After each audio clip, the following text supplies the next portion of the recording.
warahmatullahi wabarakatuh.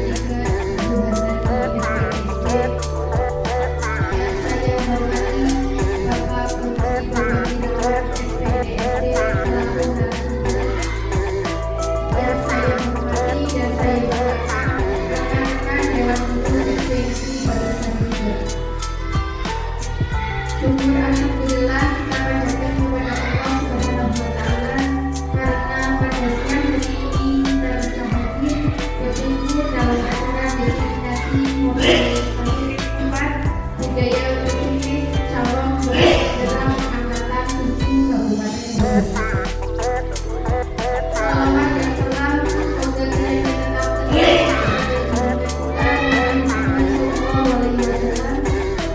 yang telah memberikan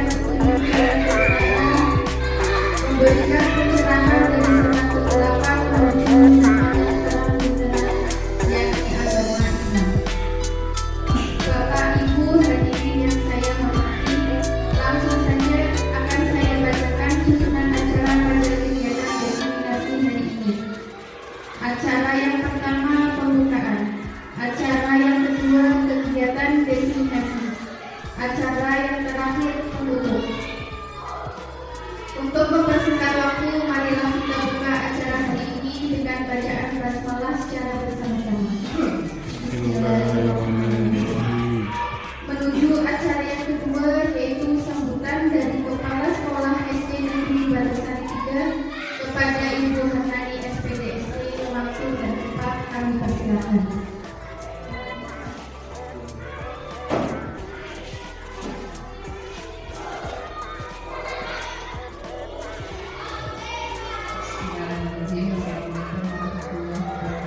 Waalaikumsalam warahmatullahi wabarakatuh.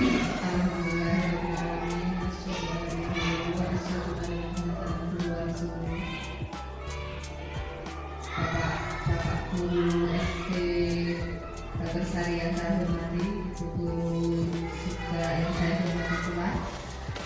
Pada hari ini kita berkumpul di ruangan ini dalam rangka destinasi kalau di Bendera Angkatan 7 Kabupaten Kudus, Bapak Oji Bambang Irawan SPDSD.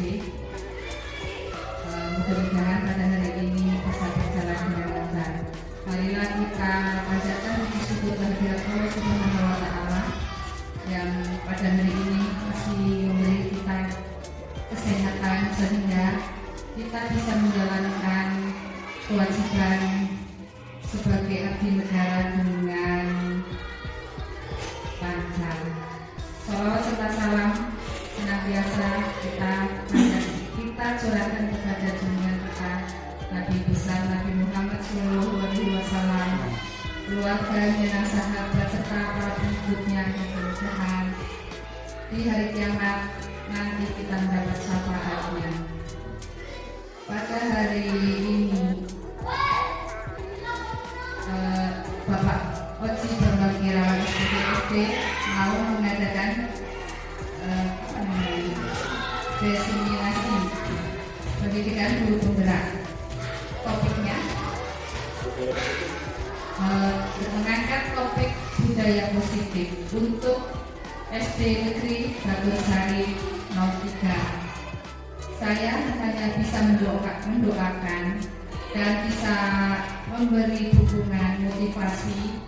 Mudah-mudahan program calon guru penggerak Pak Oji Bambang Irawan SPDSD bisa berjalan lancar, bisa mendapatkan hasil yang sesuai diharapkan, bisa lulus dengan hasil yang sangat memuaskan.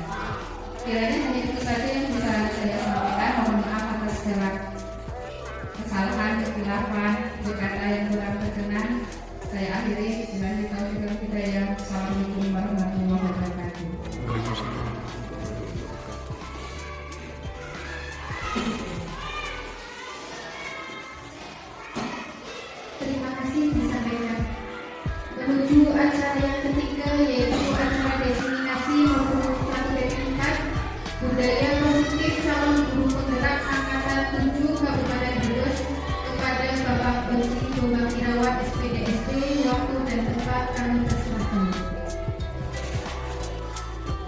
kasih atas yang diberikan.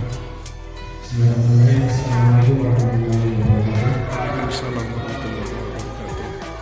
Yang terhormat Ibu Kepala SD Desa 3, Ibu SD yang saya hormati dan yang saya banggakan, rekan-rekan Dewan Guru SD Desa 3 yang semoga hari ini kita bersama-sama belajar untuk meningkatkan kualitas belajar di SD Desa 3. Bersyukur kepada Allah SWT yang telah memberikan kita rahmat sehingga hari ini kita dapat berkumpul dalam acara pembebasan atau diseminasi modul 1.4 budaya positif program pendidikan guru penggerak angkatan 7 Kabupaten Brebes. Salam serta salam semoga selalu tercurah kepada junjungan kita Nabi Muhammad SAW yang telah memberi kita petunjuk sehingga kita dapat menemukan makna iman yang sebenarnya.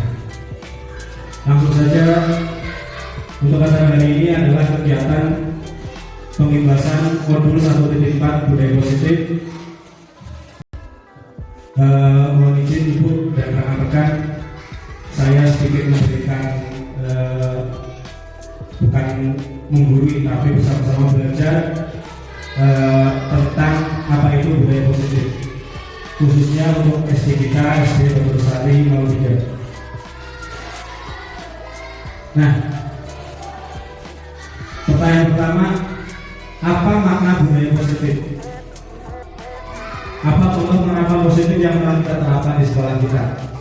Mari kita bersama-sama belajar.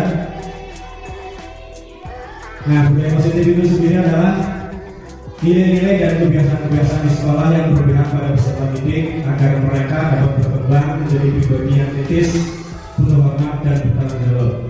Intinya bahwa guru dan warga sekolah bersama-sama belajar bagaimana nilai-nilai dan kebiasaan-kebiasaan apa saja yang bisa kita terapkan yang dapat berimbas pada perkembangan pribadi siswa yang kritis, penuh hormat dan bertanggung jawab.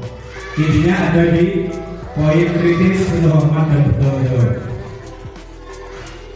Kemudian, nah ini yang perlu kita rubah bersama-sama, perubahan paradigma tentang pendidikan. Filosofi pendidikan Ki Hajar Dewantara yang pertama, bukan tabula rasa. Tabula rasa, saya kira sudah paham semua kan, bahwa teori tabula rasa dikembangkan oleh John Locke bahwa anak lahir bagaikan selembar kertas kosong putih.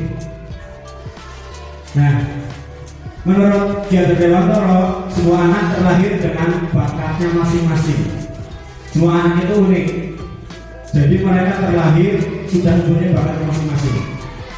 Bukan hanya kertas kosong yang bagaimana nanti lingkungan atau guru di sekolah menuliskan apa.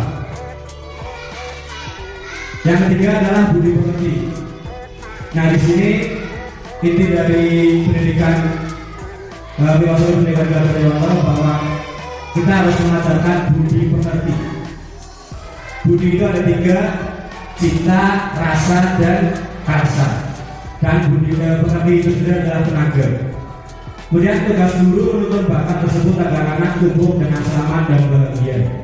Jadi guru itu bukan menjejali materi, merubah anak sesuai keinginan guru, tapi guru hanya menuntun bakat anak-anak agar mereka dapat tumbuh dengan selamat dan bahagia. Nah, diibaratkan guru itu seperti petani. Di sini hampir semuanya petani, ada Pak Herman, ada Teguh. Anak itu ibarat biji jagung. Kita hanya dapat menyediakan tempat yang baik, menanam, memupuk, ya, kemudian mengobati kalau ada sesuatu yang kurang pas. Nah, jadi guru itu diibaratkan sebagai seorang petani. Kemudian ada juga kodrat alam dan kodrat zaman. Kemudian yang terakhir adalah bahwa pendidikan menurut filosofi Ki Hajar Dewantara harus berpihak pada anak atau study center. Jadi bukan guru yang mendominasi pembelajaran, tapi anaklah yang harus aktif, berpikir kritis, kreatif untuk perkembangan dirinya sendiri. Selanjutnya, perubahan paradigma. Paradigma itu berarti pandangan kita sebagai guru harus kita rubah. Kebiasaan-kebiasaan lama yang kurang tepat, mari kita rubah untuk membangun budaya positif. Nah, untuk itu sekolah perlu menyediakan lingkungan yang positif, aman dan nyaman agar murid-murid mampu berpikir, bertindak dan mencipta dengan merdeka, mandiri dan bertanggung jawab. Ini paradigma yang kita harus ubah. Mari kita dorong bersama budaya positif. Kita sediakan lingkungan yang positif juga, yang aman dan nyaman. Nyaman tentunya seperti kelas. Mari kita susun kelas kita, mari kita rapikan kelas kita agar anak-anak juga dapat belajar dengan nyaman. Kemudian lazimnya disiplin itu dikaitkan dengan kontrol. Dalam hal ini kontrol guru dalam menghadapi murid. Nah, berhubungan dengan teori kontrol tadi, ada yang namanya ilusi kontrol. Dr. William Glasser dalam kontrol teori untuk meluruskan miskonsepsi tentang kontrol ada beberapa paparannya. Yang pertama, ilusi guru mengontrol murid. Jadi guru itu sebenarnya tidak bisa mengontrol murid. Nah, ini hanya ilusi kita. Kemudian ilusi bahwa kritik dan membuat orang merasa bersalah dapat menguatkan karakter. Nah, ini yang sudah biasa kita terapkan. Bukannya salah, tapi kurang tepat. Bahwa kritik dan membuat orang merasa bersalah itu dapat menguatkan karakter. Tapi sebenarnya ini malah merusak karakter seorang anak. Nanti kita bahas lebih lanjut. Kemudian ilusi bahwa penguatan positif efektif dan bermanfaat. Penguatan positif itu yang dimaksud adalah kalau seseorang atau anak itu mendapatkan prestasi, maka akan kita berikan reward, kita berikan hadiah atau apapun. Nah, ini sebenarnya hanya ilusi kita. Ini sebenarnya tidak efektif dan justru akan tadi merusak karakter seorang anak. Jadi anak itu nanti dalam melakukan sesuatu pikirannya hanya untuk mendapatkan sebuah reward atau hadiah. Jadi tidak muncul benar-benar dari dalam hati sang bagi diri sendiri. Kemudian ilusi bahwa orang dewasa memiliki hak untuk memaksa. Ini juga perlu digarisbawahi bahwa guru khususnya kita tidak mempunyai hak untuk memaksa anak belajar sesuatu harus bisa ini itu, tapi guru tadi hanya menuntun. Nah, selanjutnya ini perbedaan antara stimulus respon dan teori kontrol. Untuk stimulus respon, kita mencoba mengubah orang agar berpandangan sama dengan kita. Tapi kalau dalam teori kontrol, kita yang berusaha memahami pandangan orang lain tentang dunia. Jadi kita tidak berubah, kita tidak mengatur orang lain, khususnya didik kita agar sependapat dengan kita. Kemudian yang kedua, stimulus respon tentang perilaku buruk dilihat sebagai suatu kesalahan. Jadi perilaku buruk itu dapat kita lihat dari sisi yang lain. Perilaku buruk jangan hanya kita lihat sebagai suatu kesalahan. Tapi menurut teori kontrol, semua perilaku memiliki tujuan, baik itu positif atau yang mungkin buruk, pasti ada tujuan yang perlu kita telusuri. Kemudian stimulus respon mengenai orang lain bisa mengontrol saya. Padahal menurut teori kontrol hanya Anda yang bisa mengontrol diri Anda sendiri. Kemudian saya bisa mengontrol orang lain. Menurut teori kontrol, Anda tidak bisa mengontrol orang lain. Pemaksaan ada pada saat bujukan gagal. Jadi kalau misalnya kita membujuk anak untuk belajar atau mempelajari sesuatu, kalau anak gagal biasanya kita memaksa. Tapi kalau menurut teori kontrol, kita adakan kolaborasi dan kesepakatan menciptakan pilihan-pilihan yang baru, bukan untuk memaksa. Kemudian model berpikir menang kalah, ini yang tidak baik. Menurut teori kontrol, model berpikir menang dan menang. Itu yang harus kita terapkan pada diri kita. Selanjutnya, apa itu disiplin? Nah, Bapak Ibu yang saya hormati, kata disiplin sering dikaitkan dengan tata tertib, teratur, dan kepatuhan pada suatu peraturan. Itu yang sudah kita biasa tanamkan pada anak. Kata disiplin juga sering dihubungkan dengan hukuman. Padahal itu sungguh berbeda, karena belajar dengan disiplin tidak harus dengan memberi hukuman. Justru itu adalah salah satu alternatif terakhir, dan kalau perlu tidak digunakan sama sekali. Ini yang perlu kita renungkan bersama, bahwa selama ini kalau anak didik kita membuat suatu kesalahan, ujung-ujungnya pasti akan dihukum, mendapatkan hukuman atau sanksi. Tujuannya tadi memang untuk kedisiplinan, tapi ini sebenarnya hanya alternatif terakhir. Ada cara-cara lain yang bisa kita terapkan untuk menerapkan kedisiplinan. Kemudian KHD atau Dewan Toro menyatakan bahwa untuk mencapai kemerdekaan atau dalam konteks pendidikan kita saat ini, dan untuk menciptakan murid yang merdeka, syarat utamanya adalah harus ada disiplin yang kuat. Disiplin yang dimaksud adalah disiplin diri yang memiliki motivasi internal. Jika kita tidak memiliki motivasi internal, maka kita memerlukan pihak lain untuk mendisiplinkan kita. Tadi yang saya maksud, yang berhubungan tadi kalau kita anak berprestasi atau anak untuk mencapai sesuatu, nanti kita berikan reward atau hadiah. Nah, ini yang berhubungan dengan motivasi internal. Jadi motivasi itu harus muncul dari dalam diri anak itu sendiri, ya, bukan karena adanya paksaan dari guru atau orang lain. Jadi motivasinya internal, bukan motivasi eksternal. Selanjutnya, teori motivasi perilaku manusia. Yang pertama, untuk menghindari ketidaknyamanan atau suatu hukuman, apa yang akan terjadi apabila saya tidak melakukannya? Ini namanya motivasi eksternal. Yang kedua, untuk mendapatkan imbalan dari orang lain. Tadi yang saya maksud dengan reward ini. Apa yang akan saya dapatkan apabila saya melakukannya? Ini motivasi eksternal. Dan yang ketiga, untuk menghargai diri sendiri, menjadi insan sesuai harapan kita.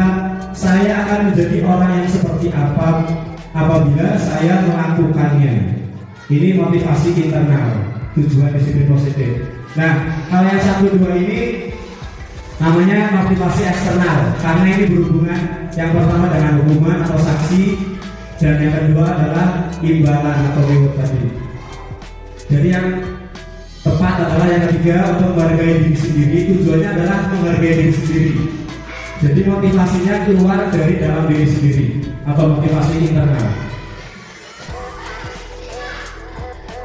Nah, selanjutnya ini yang kita namakan budaya positif, berawal dari peraturan kelas.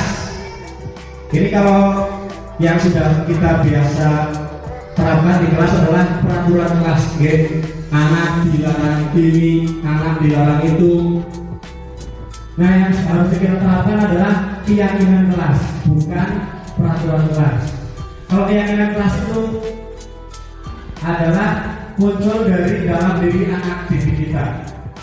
Dari keyakinan kelas akan muncul lingkungan positif. Dari lingkungan positif akan menjadi budaya positif. Ini muatannya. Nah, Bapak Ibu yang saya hormati, keyakinan kelas, hukuman dan penghargaan. ada pertanyaan, kok mengapa tidak peraturan saja? Mengapa harus keyakinan kelas? Nah, yang pertama ada sebuah pertanyaan, mengapa kita memiliki peraturan harus menggunakan helm bila mengendarai kendaraan roda 2? Kira-kira panjenengan semua kalau memakai helm saat berkendara tujuannya apa Bapak Ibu? Selamatan. Nah, yang benar kan karena untuk melindungi kepala, melindungi bagian tubuh kita agar saat kemungkinan terjadi kecelakaan kita lebih Aman. safety, lebih aman. Tapi ada lagi keyakinan bahwa menggunakan helm itu hanya untuk menghindari razia atau polisi. Itu motivasi yang tidak baik, yang keliru. Kemudian mengapa kita memiliki peraturan 3M, menggunakan masker, mencuci tangan, dan menjaga jarak 1,5 meter. Ini juga motivasi internalnya yang positif adalah untuk kesehatan kita sendiri, bukan karena ini peraturan pemerintah. Dan yang ketiga, mengapa kita memiliki peraturan harus datang tepat waktu pada saat mengikuti pelatihan? Jawabannya mungkin beragam, karena takut dimarahi, atau yang positif karena kita mungkin takut ketinggalan materi sehingga kita tidak lulus dengan sempurna. Nah, untuk mendukung motivasi intrinsik, kembali ke nilai keyakinan lebih menggerakkan seseorang dibandingkan mengikuti serangkaian peraturan-peraturan. Jadi yang perlu kita kembangkan adalah nilai-nilai atau keyakinan, bukan peraturan. Nah, ini yang perlu kita kembangkan di kelas kita masing-masing, Bapak Ibu. Mari kita munculkan keyakinan kelas. Keyakinan kelas itu sendiri adalah nilai-nilai kebajikan atau prinsip-prinsip universal yang disepakati bersama secara universal, lepas dari latar belakang suku, negara, bahasa maupun agama. Menurut dosen, suatu keyakinan akan lebih memotivasi seseorang dari dalam atau intrinsik. Seseorang akan lebih bersemangat untuk menjalankan keyakinannya daripada hanya sekedar mengikuti serangkaian peraturan. Itu yang disebut keyakinan kelas. Nah, dari keyakinan kelas tadi kita terapkan di kelas kita masing-masing. Keyakinan kelas itu bersifat abstrak daripada peraturan yang lebih rinci dan konkret. Kata-katanya itu lebih abstrak. Kemudian keyakinan kelas berupa pernyataan-pernyataan yang universal, yang umum. Yang ketiga, pernyataan keyakinan kelas yang biasa dibuat dalam bentuk positif. Keyakinan kelas sebenarnya tidak terlalu banyak sehingga mudah diingat dan dipahami oleh anak. Semua warga kelas sebaiknya ikut berkontribusi dalam membuat kegiatan kelas lewat curah pendapat. Jadi kita adakan curah pendapat tentang keyakinan kelas. Nah, keyakinan kelas itu muncul dari diri dalam anak sendiri, bukan dari guru. Kemudian bersedia meninjau kembali keyakinan kelas dari waktu ke waktu. Ini untuk evaluasi, kalau sudah kita buat, perlu kita tinjau kembali masih relevankah atau tidak. Nah, selanjutnya ini ada contoh tentang peraturan dan keyakinan kelas. Kalau peraturan, contohnya di kelas selalu membalikan buku ke tempatnya. Misalnya anak setelah membaca peraturan kelasnya selalu membalikan buku ke tempatnya. Tapi kalau keyakinan kelas, kita buat kata-kata tanggung jawab. Jadi anak itu merasa bertanggung jawab sendiri. Kalau sudah membaca berarti harus dikembalikan.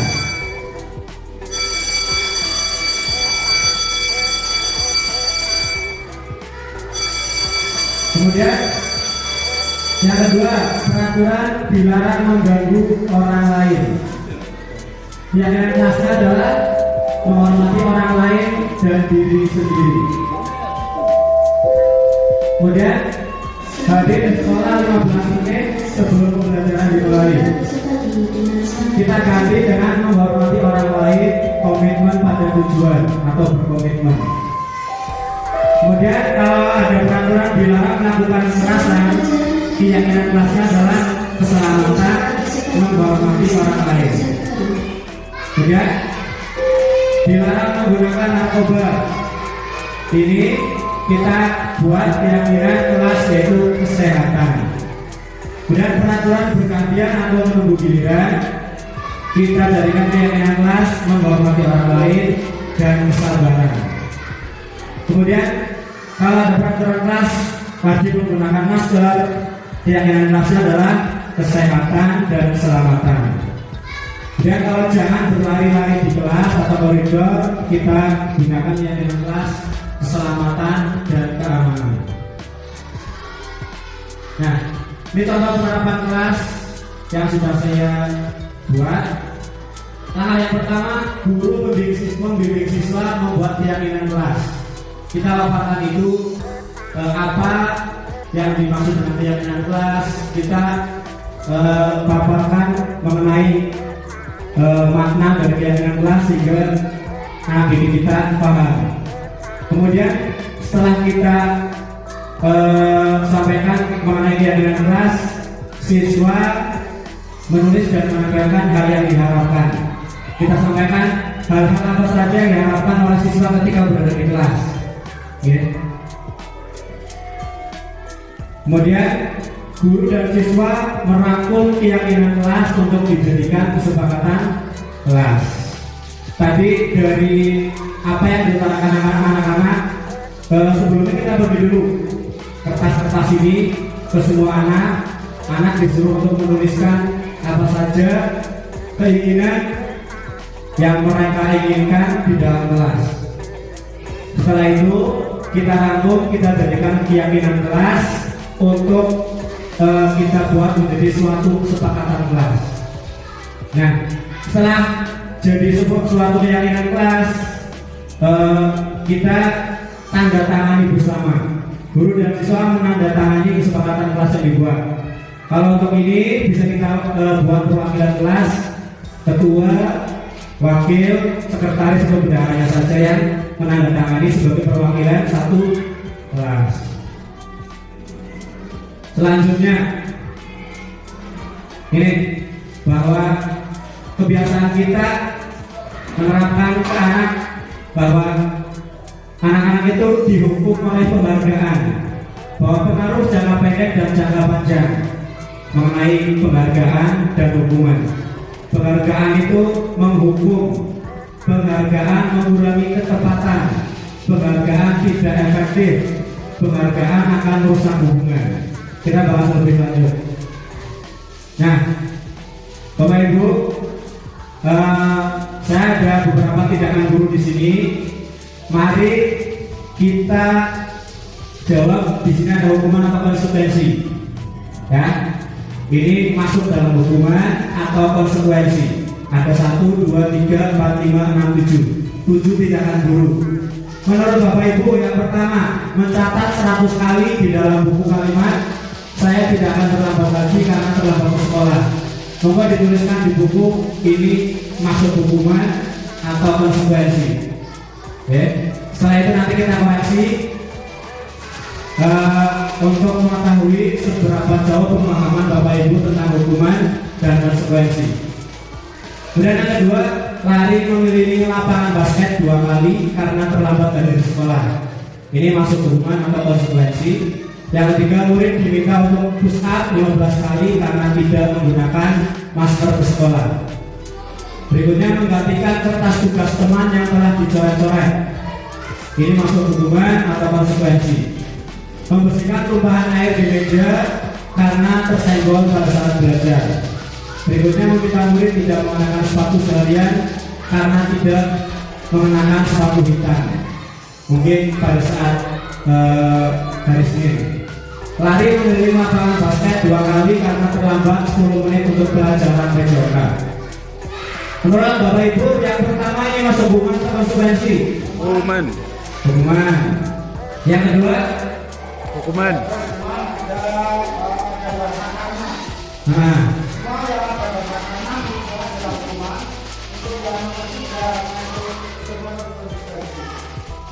Yang ketiga konsekuensi. Yang keempat Konsekuensi. oh ya. Oke, mari kita koreksi bersama. Jawabannya ini. Mencatat 100 kali di dalam buku kalimat saya tidak akan terlambat karena terlambat di sekolah ini masuk ke dalam Hukuman. hukuman. Ya. Yang kedua, lari dari lapangan 2 kali karena terlambat ini masuk hukuman juga. Yang ketiga, murid diminta push up 15 kali karena tidak menggunakan masker di sekolah juga masuk hukuman. Menggantikan kertas tugas teman yang telah dicoret-coret ini baru masuk konsekuensi. Membersihkan tumpahan air di meja karena tersenggol saat belajar juga masuk konsekuensi. Murid disuruh untuk mengenakan sepatu bagian karena tidak mengenakan sepatu hitam juga masuk hukuman. Lari mengirim lapangan basket 2 kali karena terlambat 10 menit juga masuk kalau ini konsekuensi. Ya, coba kita telah bersama-sama. Nah, ini penjelasan tentang jawaban tadi. Kenapa masuk hukuman? Kalau hukuman adalah sesuatu yang menyakitkan harus terjadi, itu masuk hukuman. Tapi kalau konsekuensi sesuatu harus terjadi, ini belum tentu sesuatu yang menyakitkan. Yang kedua, membuat anak sakit baik fisik maupun hati untuk jangka waktu yang lama. Kalau kita terapkan hukuman, walaupun itu tidak dalam bentuk fisik, tapi juga bisa jadi anak akan sakit hati. Ini bisa terjadi dalam jangka waktu yang lama. Kalau sebuah konsekuensi membuat anak merasa tidak nyaman dalam jangka waktu yang pendek, paling anak banyak akan merasa oh ya saya telah melakukan kesalahan. Itu kalau sebuah konsekuensi. Anak membenci kedisiplinan, ini kalau hukuman. Karena kedisiplinan tadi sesuatu yang dipaksakan, dengan adanya hukuman, lama-lama anak juga akan merasa benci terhadap disiplinan tadi, karena ujung-ujungnya akan dihukum. Kalau konsekuensi, anak menghargai disiplin. Kemudian kalau hukuman itu sebuah paksaan, kalau konsekuensi stimulus tanggapan. Mendorong anak menyakiti diri sendiri, kalau konsekuensi mendorong anak agar mudah menyesuaikan diri. Hukuman konsep diri yang buruk, konsekuensi konsep diri yang baik. Anak belajar untuk menyembunyikan kesalahan, ini kalau hukuman. Tapi kalau konsekuensi, anak belajar untuk mematuhi suatu peraturan. Yang marah, merasa bersalah, dipermalukan, merasa tidak dihargai, ini kalau kita terapkan suatu hukuman. Tapi kalau suatu konsekuensi, anak banyak akan kehilangan hak, dibuat tidak nyaman, diasingkan untuk sementara waktu. Kita kembali lagi ke sini. Ini ya. Jadi yang perlu kita terapkan ini adalah suatu konsekuensi. Menggantikan kertas tugas teman yang telah dicoret-coret. Kalau ada anak yang mencoret-coret kertas temannya, bisa kita suruh untuk menggantikan. Mungkin anak sedikit kesal, tapi karena ini sebuah konsekuensi dari tindakan yang telah dilakukan, lama-lama dia juga akan memahami. Kemudian membersihkan tumpahan air di meja karena tersenggol. Ini juga suatu konsekuensi. Dan anak membersihkan menumpahkan air, itu sudah dibersihkan. Itu resiko dari sebuah tindakan anak yang teledor, bukan suatu hukuman. Kemudian lari memilih lapangan basket 2 kali karena terlambat 10 menit untuk belajar bejokan. Ini memang sedikit menyakitkan, tapi ini memang sebuah konsekuensi dari keterlambatan tadi, bukan suatu hukuman. Nah, kalau ini mencatat 100 kali dalam buku kalimat saya tidak akan terlambat lagi, ini masuk ke dalam ranah hukuman. Anak bisa jadi merasa sakit hati, capek nulis seperti ini, kemudian nanti harus dibacakan di depan kelas. Ini akan membuat trauma anak dalam waktu yang lama. Itu tadi perbedaan hukuman dan konsekuensi. Kita lanjutkan. Ada 5 macam kebutuhan dasar manusia. Yang pertama adalah cinta kasih atau merasa diterima. Ini bisa dalam keluarga, lebih khusus lagi di sekolah kita. kemudian penguasaan, kebebasan, kesenangan, dan survival. Ini 5 kebutuhan dasar manusia yang perlu pendidik pahami bahwa anak membutuhkan ini. Selanjutnya ada sebuah kasus. Ibu Ani guru kelas 5 SD Belidatis sedang bingung menghadapi ulang salah satu muridnya di kelas, namanya Mas Agus. Beberapa anak telah datang dan mengeluhkan Agus yang seringkali meminta bekal makan siang mereka dengan paksa. Jika Anda menghadapi situasi seperti ini, Ibu Ani, apa yang akan Anda lakukan? Menurut Anda kira-kira apa alasan Agus melakukan hal itu? Nah, jawabannya adalah ini.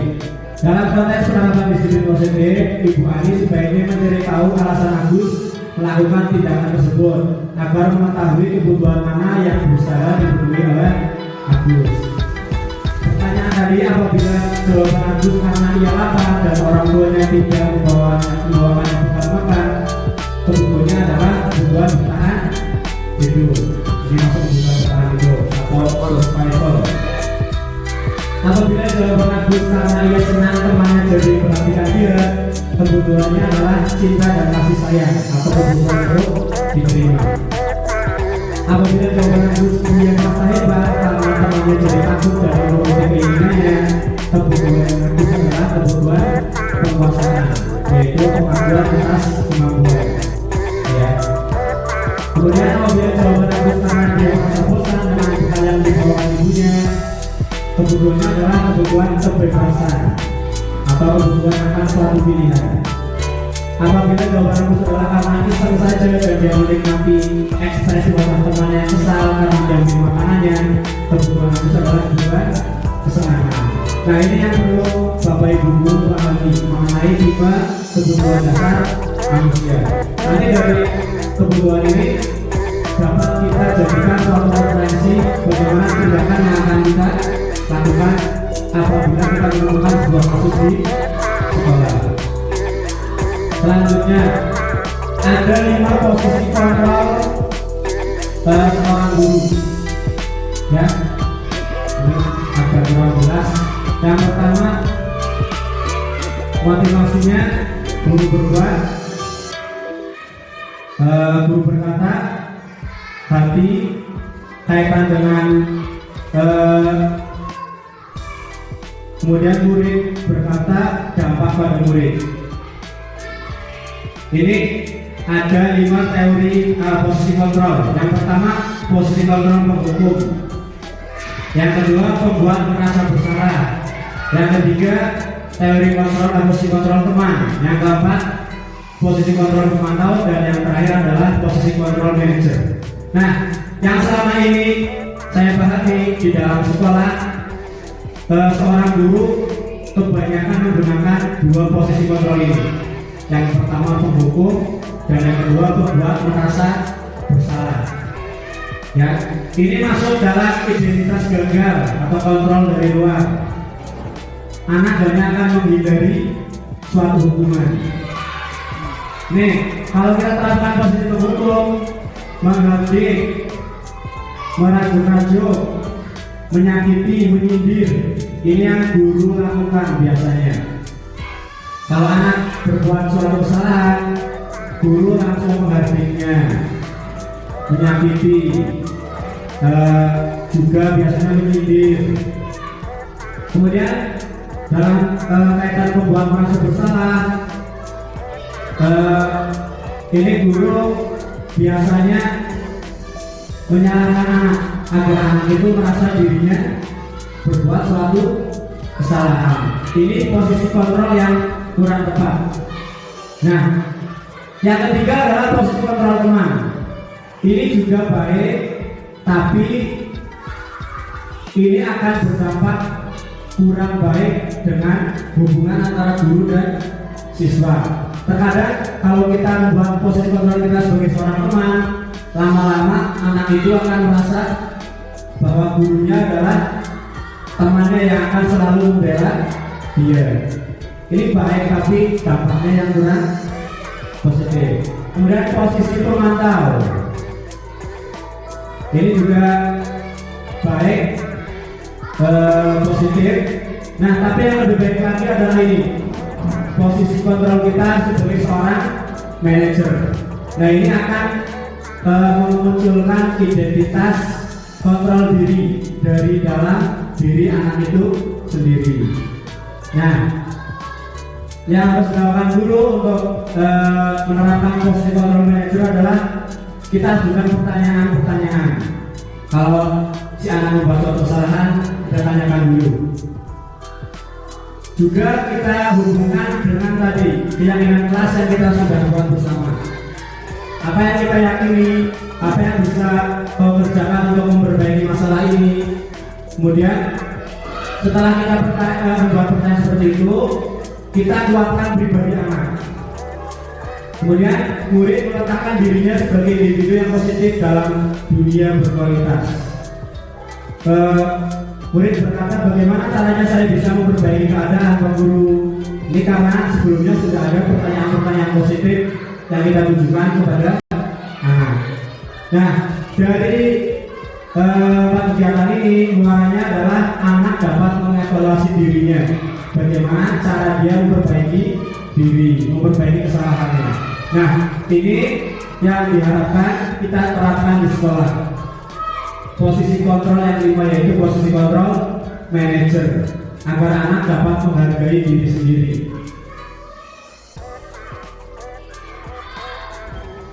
Selanjutnya, nah, berhubungan dengan tadi masalah posisi kontrol, ada istilah restitusi. Restitusi sendiri adalah proses menciptakan kondisi bagi murid untuk memperbaiki kesalahan mereka, sehingga mereka bisa kembali pada kelompok mereka dengan karakter yang lebih kuat. Ya.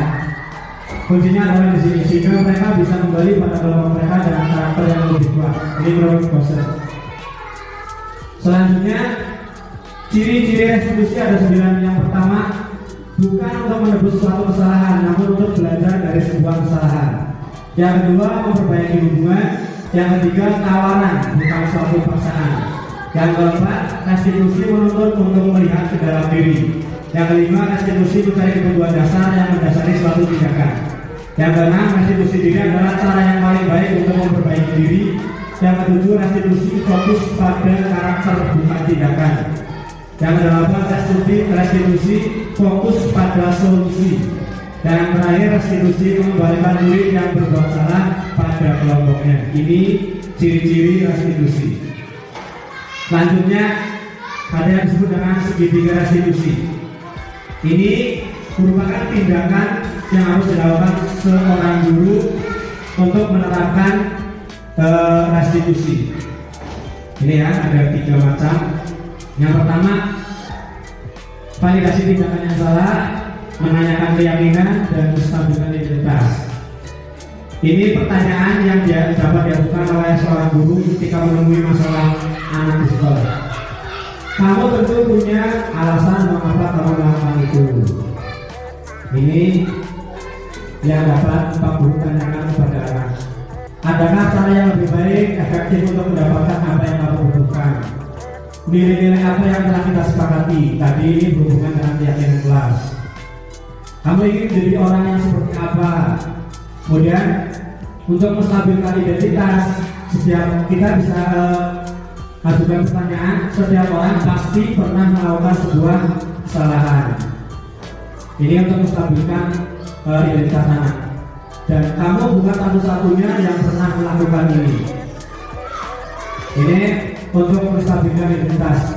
Nah, yang pertama yang kita lakukan adalah ini, validasi tindakan yang salah. Apakah anak-anak itu yang tadi berbuat salah itu memang dia melakukan suatu kesalahan? Ini perlu kita validasi dengan mengajukan 2 pertanyaan ini.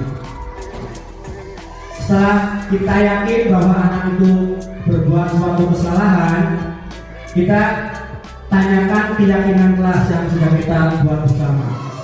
Ya, nilai-nilai apa yang telah kita sepakati, kamu ingin jadi orang yang seperti apa.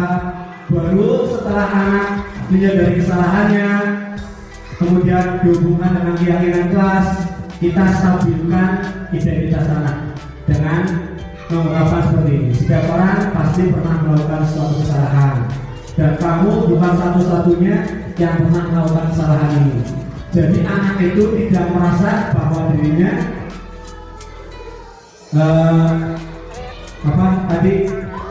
bersalah dan akan berdampak buruk untuk jangka waktu yang lama.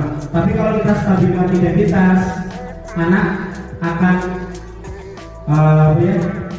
melihat ke dirinya sendiri dengan pertanyaan ini. Nah, ini dokumentasi penerapan segitiga resolusi yang sudah saya laksanakan menangani siswa bermasalah dengan penerapan segitiga resolusi. Jangan tadi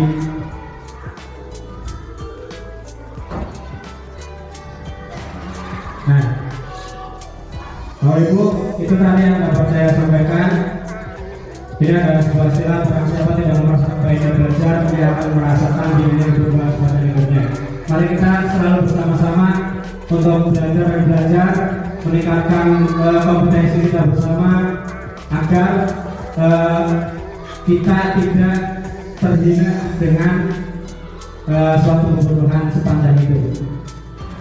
Ada pertanyaan Bapak Ibu mengenai apa yang sudah saya jelaskan tadi? Cukup, B. Mau untuk restitusi? Ini Pak, untuk Pak. Waalaikumsalam warahmatullahi wabarakatuh.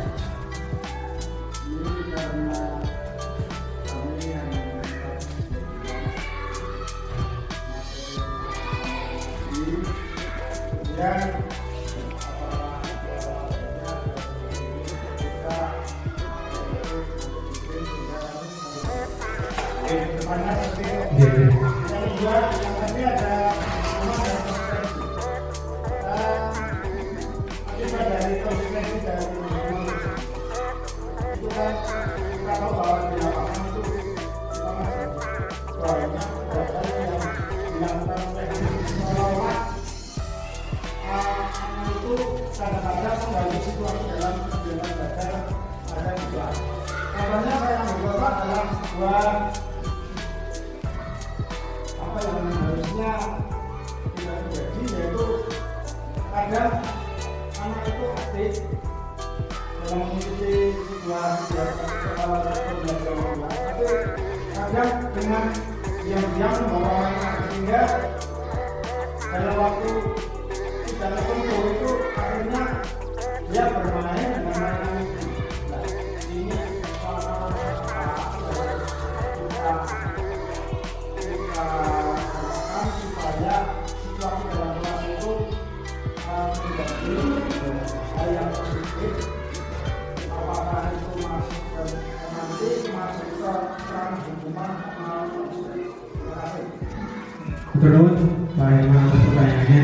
Yang pertama, untuk materi nanti bisa saya print out untuk dipelajari bersama supaya dapat lebih jelas.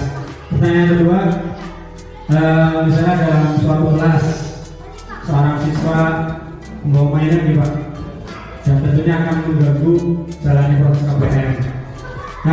Nah berhubungan dengan masalah itu tadi berarti misalnya Pak Herman kan dalam suatu kelas rendah nih, kelas 2, kita buat dulu keyakinan kelas tadi Pak, keyakinan kelas yang berhubungan dengan itu juga kita pahami dulu, kita telusuri kira-kira masalah-masalah yang timbul di kelas kita itu apa ya. Dari situ kita buat beberapa seperti apa ya, catatan guru mengenai masalah-masalah yang biasanya timbul di kelas.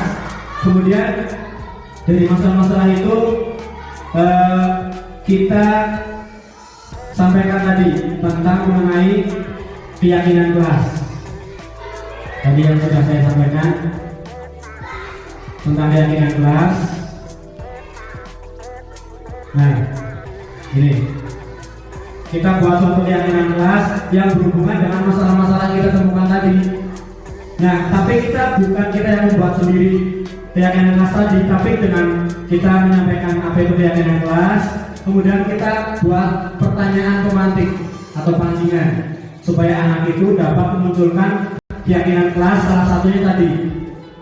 Kalau dalam peraturan mungkin kalau anak tadi misalnya dilarang membawa mainan atau dilarang bermain saat pembelajaran berlangsung, itu kan sebuah peraturan. Tapi kalau dalam keyakinan kelas bisa kita gunakan hal lainnya. Tadi ya, misalnya tadi dilarang misalnya ini, jangan berlari di kelas. Ini kan hampir sama dengan masalah tadi. Intinya tentang mengganggu pembelajaran. Jadi kita terapkan tentang menghormati orang lain, keselamatan atau keamanan, tanggung jawab. Ini bisa kita terapkan untuk membuat suatu keyakinan kelas. Nah, dari keyakinan kelas tadi, anak disuruh kita tanyakan pertanyaan romantis atau pancingan. Kira-kira keyakinan kelas kita apa? Kalau ada anak-anak yang suka bermain sendiri, ya, Bapak Ibu pertanyaan seperti itu, nanti anak menjawab. Nah, kalau misalnya jawabannya jangan membawa mainan ke guru, anak-anak tidak boleh bawa mainan. Oke, kita jadikan suatu keyakinan kelas. Kalau kita mengganggu orang lain, itu artinya kita tidak menghormati orang lain. Jadi keyakinan kelas kita adalah menghormati orang lain. Nah, dari situ kita jadikan suatu kesepakatan kelas. Kesepakatan kelasnya bisa anak-anak apa ya, intinya jangan ada kata dilarang atau tidak boleh itu dalam satu keyakinan atau kesepakatan kelas. Karena kalau ada kata larangan itu sudah masuk peraturan. Okay. Mungkin seperti itu, Pak. Dapat kita siasati sendiri lah bagaimana untuk memunculkan suatu keyakinan kelas dari diri siswa. Intinya bukan Pak Guru yang membuat suatu peraturan, tapi anak didik kita lah yang membuatnya, yang memunculkan keyakinan dari diri sendiri. Sehingga saat kita mengoreksi ada anak yang membuat suatu kesalahan, kita kembalikan lagi ke anak dulu. Itu kan keyakinan kelas kamu sendiri. Kamu yang dulu yang yakin bahwa itu suatu tindakan yang salah. Jadi anak nanti tidak akan terbebani dalam dirinya sendiri, tidak merasa dia itu dihukum, tapi oh iya dulu saya membuat keyakinan kelas sendiri. Kalau menurut saya itu memang suatu kesalahan, maka itu akan berdampak buruk. Seperti itu, Pak. Kira-kira seperti itu, Pak. Ada yang lain, Bapak Ibu? Begitu, Pak.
Nah, memang betul untuk merubah suatu budaya atau kebiasaan memerlukan proses yang lama, tidak mudah.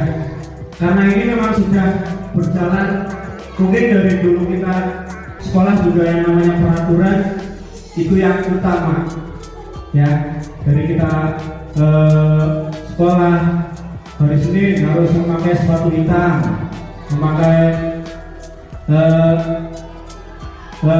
pakai topi, harus ini harus itu, dilarang ini dilarang itu sebuah peraturan yang tadi akan memunculkan motivasi yang kurang baik, sehingga tidak akan muncul budaya positif. Anak hanya akan merasa dirinya terpaksa karena akan muncul suatu hukuman. Begitupun yang positif mengenai tadi reward. Kalau anak berhasil menjuarai apa, kita berikan suatu hadiah ini hadiah itu. Awalnya memang bagus, tapi untuk jangka waktu yang lama itu akan membentuk suatu motivasi eksternal. Jadi motivasinya itu bukan muncul dari dalam diri siswa. Ya. Jadi tadi antara hukuman dan reward itu harus kita seimbangkan. Hukuman mari kita rubah sedikit demi sedikit, kita jadikan suatu keyakinan sehingga anak yakin bahwa itu nilai yang positif, budaya yang positif. Nah itulah tadi muara dari apa yang kita bahas hari ini, bahwa intinya semua kembali agar sekolah kita dapat menerapkan suatu budaya positif melalui kebiasaan-kebiasaan yang positif juga. Kegiatan-kegiatan positif, kemudian tadi mengurangi hal-hal yang berbau hukuman, kemudian reward juga kita berikan hanya sebagai stimulus saja, nah, bukan sesuatu yang diharuskan, sehingga anak dalam memotivasi dirinya untuk meraih sesuatu yang positif itu karena dia benar-benar ingin melakukan sesuatu yang positif, bukan karena ingin mendapatkan suatu imbalan atau hadiah. Cukup Bapak Ibu, itu saja yang dapat saya sampaikan. Mohon maaf atas segala kekurangan dan tutur kata yang kurang berkenan. Semoga bermanfaat. Apa yang baik monggo kita laksanakan bersama. Apa yang buruk dari saya mari kita jauhi, mari kita tinggalkan. Itu saja yang dapat saya sampaikan. Kurang lebih mohon maaf. Bila itu saya. Assalamualaikum warahmatullahi wabarakatuh. Waalaikumsalam warahmatullahi wabarakatuh. Terima kasih disampaikan. Demikian tadi acara diseminasi yang sudah kita laksanakan bersama. Semoga kita bisa mengambil manfaatnya. Menuju acara yang terakhir yaitu penutup. Mari kita tutup acara hari ini dengan bacaan hamdalah bersama. Alhamdulillah. Demikian rangkaian acara hari ini. Sekian dari saya, kurang lebihnya saya mohon maaf. Atas perhatiannya saya ucapkan terima kasih. Saya akhiri. Wassalamualaikum warahmatullahi wabarakatuh.